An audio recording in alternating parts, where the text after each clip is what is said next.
में सम्राट अकबर शाह ने बहुत कोशिश की कि उसको खर्च की रकम ज्यादा दी जाए, लेकिन अंग्रेज उसे इसके बदले नीचा दिखाने की कोशिश करते रहे। वे अकबर शाह का अपमान करने लगे। इससे अकबर शाह और उसके साथियों में अंग्रेजों के लिए नफरत बढ़ने लगी। सन 1837 में अकबर शाह की मृत्यु हो गई। उसका बेटा बहादुर शाह अपने पिता के सिंहासन पर बैठा। सम्राट बहादुर शाह ने भी अपने खर्च की रकम को बढ़ाना चाहा, लेकिन उसे जवाब मिला, अगर आप अपने बचे खुचे अधिकार कंपनी को सौंप दें तो आपके खर्च की रकम बढ़ा दी जाएगी। लेकिन बहादुर शाह ने इसे नहीं माना। इससे जहां बहादुर शाह के दिल में अंग्रेजों के प्रति नफरत बढ़ी, वहीं अंग्रेज इस कोशिश में लग गए कि किसी तरह दिल्ली की बादशाहत को ही क्यों न खत्म कर दिया जाए। बहादुर शाह ने यह भी चाहा कि बेगम जीनत महल के पुत्र जवां बख्त को युवराज नियुक्त कर दिया जाए। बेगम जीनत महल एक योग्य बेगम थी।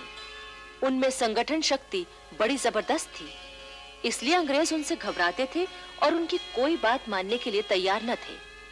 जाहिर है कि बेगम जीनत महल के शहजादे जवां बख्त को वो कैसे युवराज बनने देते। बादशाह बहादुर शाह ने अपने शहजादों के दस्तखतों से अंग्रेजों को खत भिजवाया कि वे चाहते हैं कि शहजादे जवां बख्त को युवराज बना दिया जाए। इस पर अंग्रेजों ने एक नई चाल खेली। उन्होंने एक शहजादे मिर्जा कोयाश को अपनी ओर मिला लिया। उससे यह समझौता कर लिया कि उसे केवल शहजादा कहा जाएगा। वो दिल्ली का किला खाली कर देगा और सिर्फ 15,000 रुपए मासिक पेंशन लेगा। अंग्रेजों ने सन 1856 में बहादुर शाह को भेंट और नजर देना बंद कर दिया। उन्होंने गवर्नर जनरल की मोहर पर से दिल्ली सम्राट का विशेष सेवक शब्द निकाल दिए। बादशाह की खुलेआम उपेक्षा होने लगी। कंपनी का जो सिक्का बादशाह के नाम पर ढाला जाता था, वो भी बंद कर दिया गया। बहादुर शाह के साथ होने वाले इस दुर्व्यवहार का फल ये हुआ कि बहादुर शाह और दिल्ली की जनता में विद्रोह की चिंगारी भड़क उठी। इसी चिंगारी ने 1857 में ज्वालाओं का रूप ले लिया था। 1857, जबकि भारतीय स्वतंत्रता संग्राम शुरू हुआ। लेकिन यह संग्राम किसी एक घटना का परिणाम न था, बल्कि भारत में ब्रिटिश साम्राज्य के बढ़ते हुए प्रभाव और अंग्रेजों द्वारा किए जा रहे जुल्मों का फल था। एक ओर दिल्ली के सम्राट बहादुर शाह जफर के मन में अंग्रेजों के प्रति घोर घृणा बैठ चुकी थी, तो दूसरी तरफ वो हर समय इसी चिंता में डूबे रहने लगे कि किस प्रकार मुल्क से अंग्रेजों को निकाला जाए। उधर अवध में नवाब वाजिद अली शाह का शासन समाप्त करने के लिए अंग्रेजों ने वाजिद अली शाह को बहुत बदनाम किया। सच तो यह है कि वाजिद अली शाह ने गद्दी पर बैठते ही सेना को सुधारने के लिए बड़े कड़े नियम बनाए थे। वे रोज सवेरे अपनी सेना से कवायद करवाते थे और खुद भी घोड़े पर मौजूद रहते थे। कंपनी के अफसरों को नवाब की हरकतें भला कैसे पसंद आती। लॉर्ड डलहौजी की आज्ञा से लखनऊ का रेजिडेंट आउटरम वाजिद अली शाह से मिलने आया है। नवाब साहब, कंपनी के गवर्नर जनरल लॉर्ड डलहौजी चाहते हैं कि आप इस कागज पर दस्तखत कर दें। क्या लिखा है इसमें? आप खुद पढ़ लीजिए। मैं वाजिद अली शाह खुशी से अपनी सल्तनत कंपनी को देने के लिए राजी हूँ। नहीं नहीं नहीं नहीं, हरगिज़ नहीं। आपका भलाई इसी में है कि आप दस्तखत कर दें। कंपनी सरकार से झगड़ा करना अच्छा नहीं। ले जाइए इसे और कंपनी सरकार को हमारा फैसला सुना दीजिए। 3 दिन बाद कंपनी की सेना लखनऊ के महल में जबरदस्ती घुस गई। महलों को लूटा गया, बेगमों का अपमान किया गया, वाजिद अली शाह को कैद करके कलकत्ते भेज दिया गया और पूरे अवध पर कंपनी का कब्जा हो गया।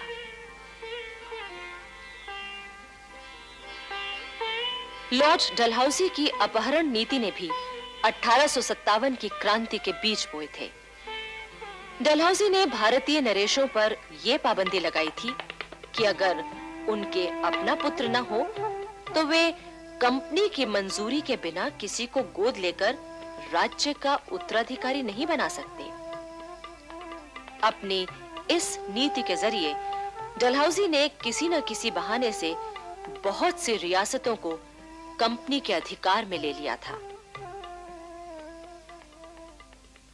सतारा, पंजाब, नागपुर, सिक्किम, संबलपुर आदि रियासतें इसी तरह ली गईं। किंतु सबसे विस्फोटक स्थिति उत्पन्न हुई झांसी में। झांसी के राजा गंगाधर राव की मृत्यु 21 नवंबर 1853 को हुई। मृत्यु से पहले उन्होंने अपने ही कुल के एक बालक दामोदर राव को गोद लिया था और कंपनी को इसकी सूचना दी थी। लेकिन लॉर्ड डलहौजी तो झांसी को हड़पना चाहता था। 13 मार्च 1854 को एक ऐलान द्वारा झांसी की रियासत जबरदस्ती कंपनी के राज में मिला ली गई। झांसी की रानी लक्ष्मीबाई ने डलहौजी के आदेश का कड़ा विरोध किया। उधर दक्षिण में पेशवा बाजीराव के गोद लिए पुत्र नाना साहब के साथ भी कंपनी सरकार कुछ कम अन्याय न कर रही थी। इससे नाना साहब के दिल में अंग्रेजों के लिए घृणा पैदा हो गई। 1857 की स्वतंत्रता क्रांति का एक कारण यह भी था कि अंग्रेजों ने भारतीयों के धार्मिक मामलों में हस्तक्षेप करके लोगों को अपने खिलाफ कर लिया था। इससे चारों ओर असंतोष फैल चुका था। देश के तमाम वीर नेता विद्रोह के लिए तैयार थे। झांसी की रानी लक्ष्मीबाई, तात्या टोपे, बिहार केसरी बाबू कुंवर सिंह, नाना साहब पेशवा, सभी के दिल में क्रांति की आग सुलग चुकी थी। बहादुर शाह जफर ने देश के इन तमाम लोगों से संपर्क किया और क्रांति के लिए उन्हें तैयार किया। उधर बिठूर में नाना साहब के सलाहकार अजीमुल्लाह खान ने क्रांति के लिए एक गुप्त संगठन बनाया और इस तरह दिल्ली के बादशाह बहादुर शाह जफर के झंडे के नीचे मिलकर विद्रोह करने का निश्चय किया। इस विशाल गुप्त संगठन के लिए धन की कमी न थी। बैरकपुर से पेशावर तक और लखनऊ से सतारा तक हजारों राष्ट्रीय फकीर और साधु घूम-घूम कर एक-एक गांव और एक-एक पलटन में स्वतंत्रता संग्राम का प्रचार करने में जुट गए थे। उस समय क्रांति के 5 मुख्य केंद्र थे: दिल्ली, बिठूर, लखनऊ, कलकत्ता और सतारा। क्रांति के इस प्रचार में तमाशा, पवाड़ों, लावनियों और कठपुतलियों, नाटकों आदि का सहारा भी लिया गया। फकीर और साधु प्रचारकों को सवारी के लिए हाथी और मदद के लिए सिपाही दिए गए थे। सन 1857 के शुरू के दिनों में नाना साहब और अजीमुल्लाह खान तीर्थ यात्रा के बहाने बिठूर से निकले। नाना साहब का भाई बाला साहब भी उनके साथ था।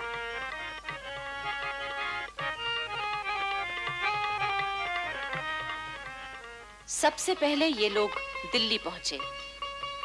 लाल किले के दीवाने खास में सम्राट बहादुर शाह, बेगम जीनत महल और दिल्ली के मुख्य नेताओं के साथ इन लोगों की गुप्त मंत्रणाएं हुई। इसके बाद नाना साहब अंबाला, लखनऊ, कालपी होते हुए बिठूर पहुंचे। सन 1857 की क्रांति के लिए नेताओं ने अपने संगठन के 2 मुख्य चिन्ह तय किए थे, कमल का फूल और रोटी। कमल का फूल उन सब पलटनों में घुमाया जाता था जो इसमें शामिल थी। किसी एक पलटन का सिपाही फूल लेकर दूसरी पलटन में जाता था। उस पलटन भर में हाथों हाथ वो फूल सबके हाथों से निकलता था। जिसके हाथ में वो सबसे अंत में आता था, उसका कर्तव्य होता था कि वो अपने पास की दूसरी पलटन तक उस फूल को पहुंचा दे। इसका गुप्त अर्थ ये लिया जाता था कि उस पलटन के सब सिपाही क्रांति के लिए तैयार हैं। इस तरह से हजारों कमल पेशावर से बैरकपुर तक तमाम पलटनों में घुमाए गए। रोटी को एक गांव का चौकीदार दूसरे गांव के चौकीदार के पास ले जाता था। उस चौकीदार का कर्तव्य होता था कि वो उस रोटी में से थोड़ी सी खुद खाकर बाकी गांव के दूसरे लोगों को खिला दे।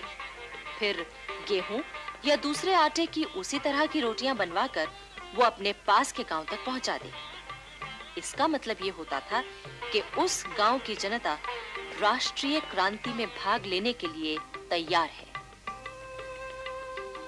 नाना साहब की यात्रा के दौरान ही सारे देश में क्रांति का दिन 31 मई तय किया गया था, किंतु इस तिथि की सूचना हर केंद्र के केवल मुख्य नेताओं को और हर पलटन के 3-3 अफसरों को दी गई थी। बाकी लोगों से कहा गया था कि वे अपने नेताओं के संकेत का इंतजार करें। उधर बैरकपुर छावनी में एक विस्फोटक घटना हुई। अरे पंडित जी, जरा अपना लोटा तो दे दो, पानी पीना है। मैं अपना लोटा कैसे दे सकता हूँ? अशुद्ध नहीं हो जाएगा। अरे अब जात पात का घमंड छोड़ो पंडित जी, तुम्हें शायद मालूम नहीं है, अब तो तुम्हें अपने दांतों से गाय और सुअर की चर्बी काटनी होगी। हाँ, क्या बकते हो? सही कह रहा हूँ पंडित जी। अब जो नए कारतूस बने हैं उनमें जानबूझकर ये दोनों चीजें लगाई जा रही हैं। हाँ, गाय और सुअर की चर्बी लगे कारतूसों ने उस समय की हिंदुस्तानी फौज में चिंगारी का काम किया।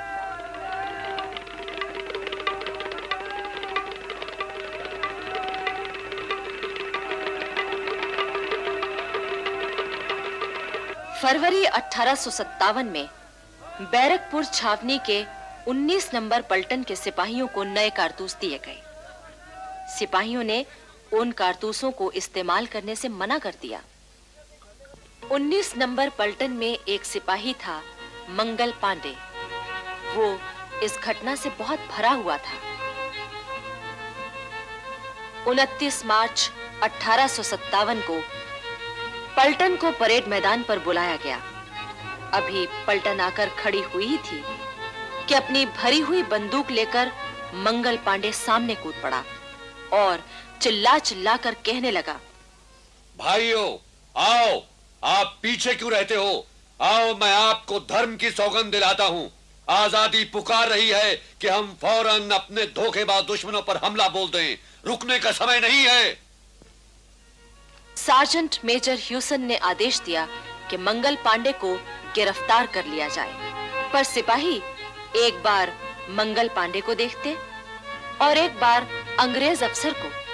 अगले ही क्षण मंगल पांडे की बंदूक से गोलियां चल पड़ी। मेजर ह्यूसन की लाश वहीं गिर पड़ी।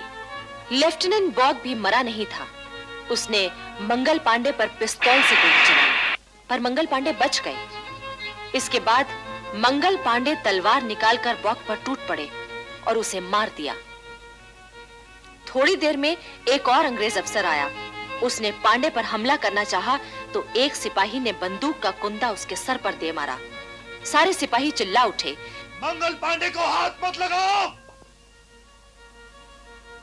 इसके बाद एक बड़ा अफसर जनरल हियर्स गोरे सिपाहियों को लेकर आया। मंगल पांडे कह रहे थे, भाइयों, अब खड़ा भर चुका है, आप लोग विद्रोह का झंडा उठाएं। लेकिन सिपाही कुछ नहीं बोले। जब मंगल पांडे ने देखा कि सिपाही कुछ नहीं कर रहे हैं और वो अंग्रेज सैनिकों से घिर गया है, तो उसने अपने सीने में बंदूक दाग ली और वहीं गिर पड़े, पर मरे नहीं। मंगल पांडे को गिरफ्तार कर लिया गया और अस्पताल में उनका इलाज हुआ। 6 मई 1857 मेरठ छावनी में 90 हिंदुस्तानी सवारों की एक कंपनी को प्रयोग के तौर पर नए किस्म के कारतूस दिए गए।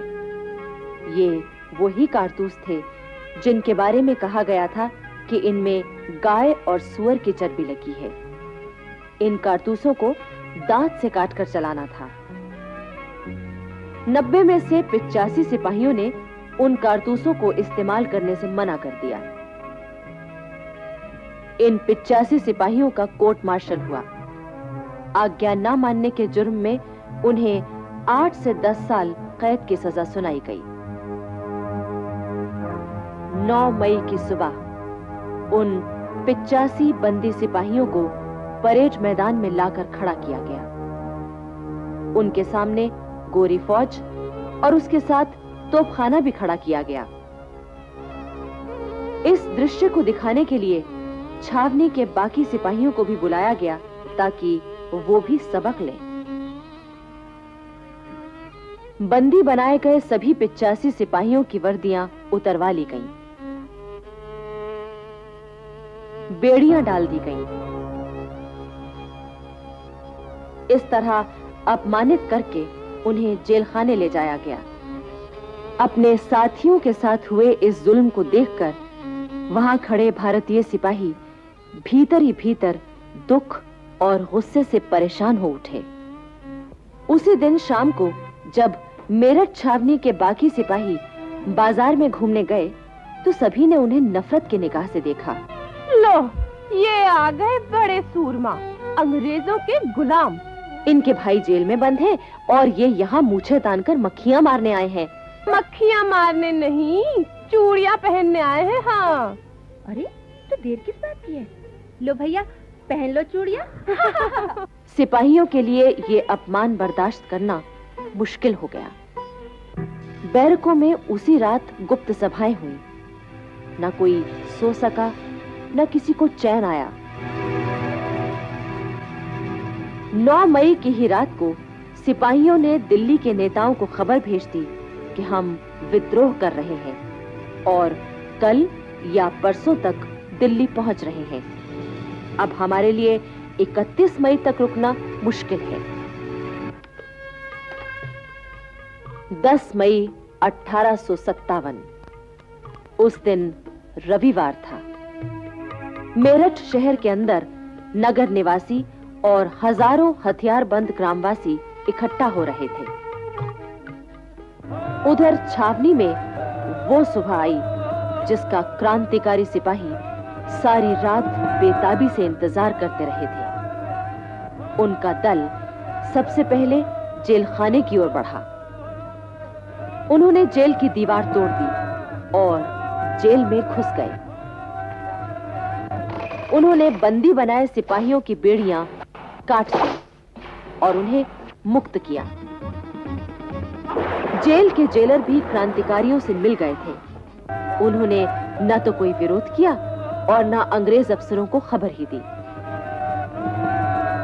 इसके बाद सारे क्रांतिकारी सिपाही अंग्रेजों का खात्मा करने के लिए दौड़ पड़े। हिंदू, मुसलमान, पैदल, सवार और तोपखाने के सिपाही सभी विद्रोही हो उठे।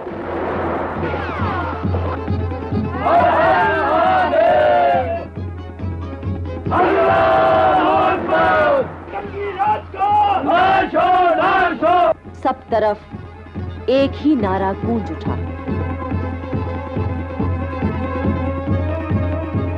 उस दिन मेरठ में बहुत से अंग्रेज मारे गए। बंगलों, दफ्तरों और होटलों में आग लगा दी गई। शहर और छावनी दोनों जगह भयंकर विद्रोह छिड़ चुका था। तारों को काट दिया गया था और रेलवे लाइन पर क्रांतिकारी सिपाहियों का पहरा लगा था। 11 मई 1857 की सुबह 8 बजे क्रांतिकारियों का दल दिल्ली पहुंचा। वे 10 तारीख की रात को ही मेरठ से चल दिए थे। दिल्ली के क्रांतिकारी नेताओं को तो उनके आने की खबर थी, लेकिन अंग्रेज अफसरों को कुछ भी पता नहीं था। जैसे ही अंग्रेज फौजी अफसर कर्नल रिप्ले को खबर मिली, वो 54 नंबर देसी पलटन को लेकर मुकाबले के लिए आगे बढ़ा। अपने भारतीय सिपाहियों को मुकाबले में देखकर मेरठ के क्रांतिकारियों ने हर हर महादेव, अल्लाह अकबर, अंग्रेजी राज का नाश हो, बहादुर शाह जफर की जय ऐसे नारे लगाए। अपने सामने खड़े आजादी के दीवाने सिपाहियों को देखकर 54 नंबर पलटन के दिल में भी राष्ट्रीयता जाग उठी। वे मेरठ के सिपाहियों से लड़ने की बजाय गले मिलने लगे। कर्नल रिप्ले ये देखकर घबरा गया। वो भागना चाहता था, पर क्रांतिकारी सिपाहियों ने उसे मार दिया। अब दिल्ली और मेरठ के क्रांतिकारी सिपाहियों ने कश्मीरी दरवाजे से दिल्ली में प्रवेश किया। उधर बहादुर शाह जफर और बेगम जीनत महल ने सोचा कि अब 31 मई तक इंतजार करना ठीक ना होगा।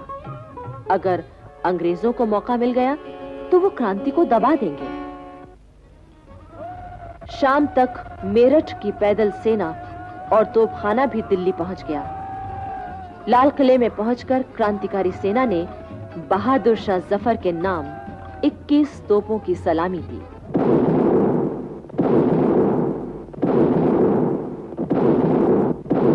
बहादुर शाह के पास पहुंचकर क्रांतिकारी सिपाहियों ने उन्हें सलाम किया और मेरठ का हाल सुनाया।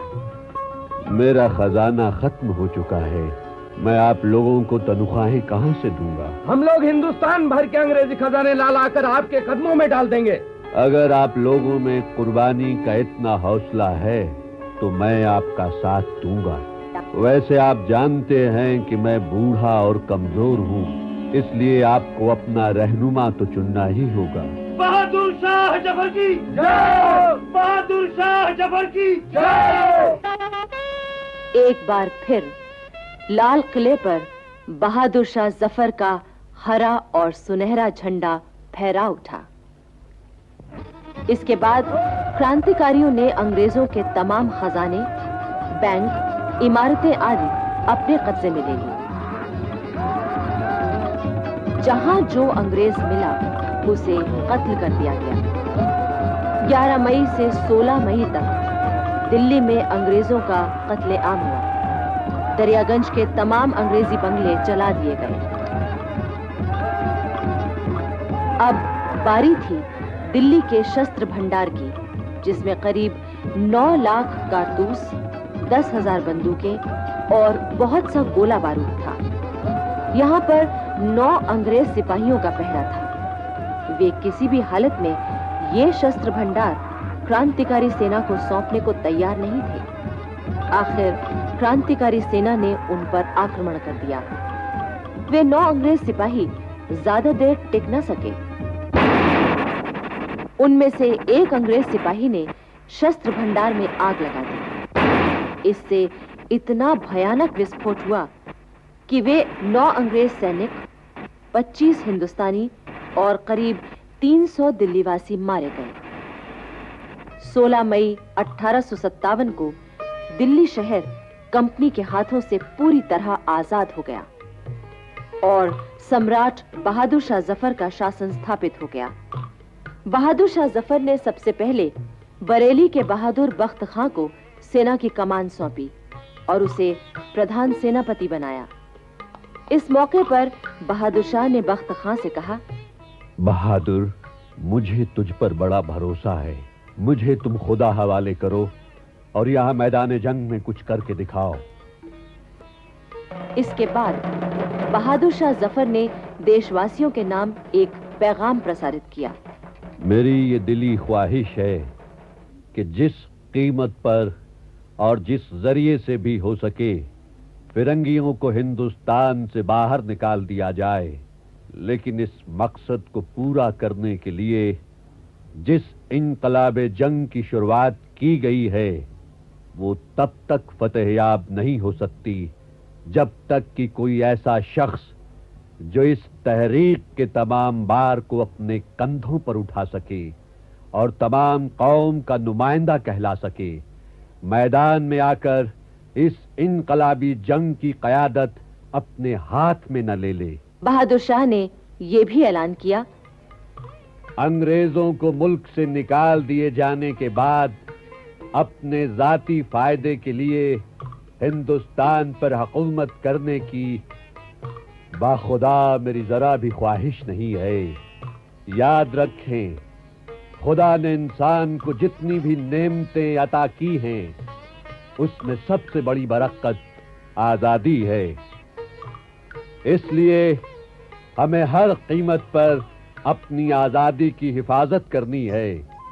मैं खुदा को हाजिर नाजिर जानकर आपसे ये भी वायदा करता हूं कि मुल्क से अंग्रेजों के निकाल दिए जाने के बाद मैं अपने तमाम शाही अख्तियारात कौम के उस शख्स को सौंप दूंगा जिसे आप लोग चुनेंगे।